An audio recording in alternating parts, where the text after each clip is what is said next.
possíveis e mais comuns em cirurgia plástica. Vamos citar algumas delas. Uma comum não, vamos dizer, que pode acontecer, é a abertura de algum pontinho da cirurgia. Por isso que a gente recomenda sempre que o paciente não faça muitos esforços no pós-operatório, que o paciente troque os curativos conforme recomendação. Eu procuro usar fios específicos que, no meu ver, diminuíram a incidência dessas aberturas, que hoje elas são extremamente raras, mas acontecem. E com isso eu consigo dar um suporte caso o meu paciente tenha essa abertura de ponto, que é vê-lo mais frequentemente, se for o caso, dar um pontinho extra e utilizar os curativos adequados. Mas fique tranquilo, se isso acontecer com você, confie no seu cirurgião, porque o importante é ele dar suporte para você nessa hora. Outra complicação comum que pode acontecer é o acúmulo de líquido em cirurgias maiores, principalmente, como pós-lipoaspirações maiores, abdominoplastias e eventualmente em algumas mamoplastias, que é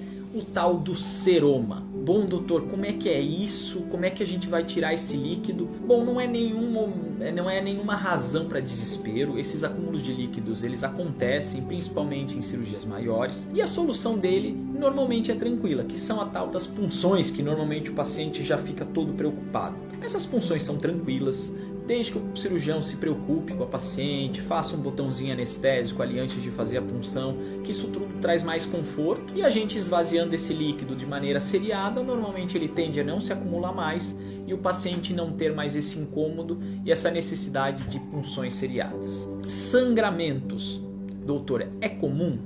Isso é, vamos dizer, uma complicação mais incomum, mas pode acontecer, e ela acontece normalmente nos primeiros momentos após a cirurgia. Normalmente ele vai acontecer ali 4 a 5 a 6 horas após o procedimento. É normal nesse momento, você ainda está no ambiente hospitalar, o cirurgião vai lhe atender, ele vai ver se é um sangramento que é importante, que necessita de uma, vamos dizer, de uma reabordagem cirúrgica, ou é apenas um sangramento pequeno, que uma compressão já vai ser suficiente para solucionar o seu caso. Por isso que eu repito novamente, é importante a confiança e a atenção do seu cirurgião no momento do pós-operatório. O pós-operatório ele é tão importante quanto o pré e quanto o transoperatório, que seria o momento durante a cirurgia. Doutor, o que mais pode aí acontecer? O que é comum? Infecções de pele, normalmente porque a gente está manipulando uma pele que normalmente existe uma colonização bacteriana, por isso que a gente procura, antes de fazer a cirurgia, a gente usa esponjas com clorexidina, antisséptico, escova o paciente, depois passa antisséptico. Tem todo cuidado, troca a luva inúmeras vezes durante a cirurgia,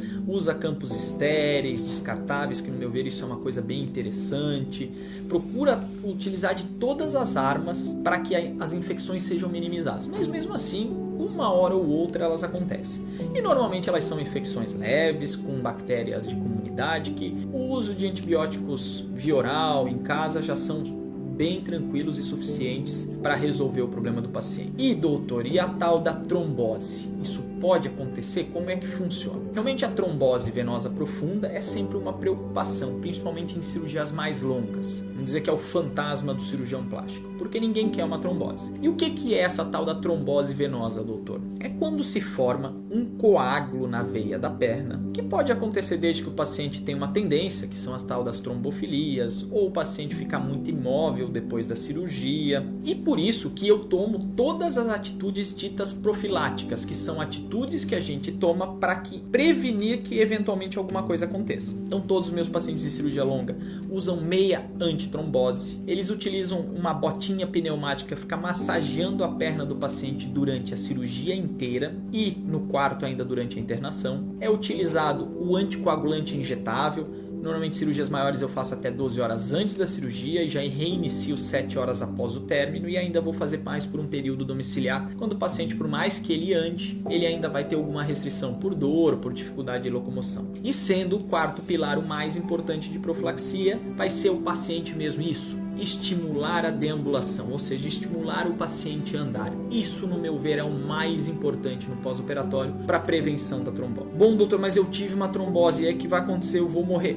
normalmente não vai acontecer nada, o problema sempre vai ser a utilização do anticoagulante por um tempo maior e a gente vai solucionar o problema. Caso esse trombo ele se desloque e venha parar no pulmão, a gente vai ter uma embolia, que aí é importante sempre, por isso assim, é sempre o cuidado do cirurgião no pós-operatório é essencial. Por isso sempre esteja em contato com o cirurgião, com a equipe dele, com a equipe de enfermagem, que eles vão ser as pessoas mais importantes e sábias para lhe dizer o que fazer. Então assim, qualquer indício de inchaço diferente na perna ou falta de ar de início imediato, dor torácica, é importante entrar em contato com o cirurgião e procurar a unidade hospitalar para fazer o tratamento. Mas isso é importante, que isso é raro, desde que todas as medidas sejam tomadas, os riscos são minimizados e com isso o sucesso de uma cirurgia plástica torna-se maior, tá bom? Ficou alguma dúvida em relação à complicação, alguma coisa ainda que lhe dê medo para realizar uma cirurgia? Se quiser, entre em contato comigo através das redes sociais, do canal do YouTube, que eu vou ter um imenso prazer em responder para vocês. Até a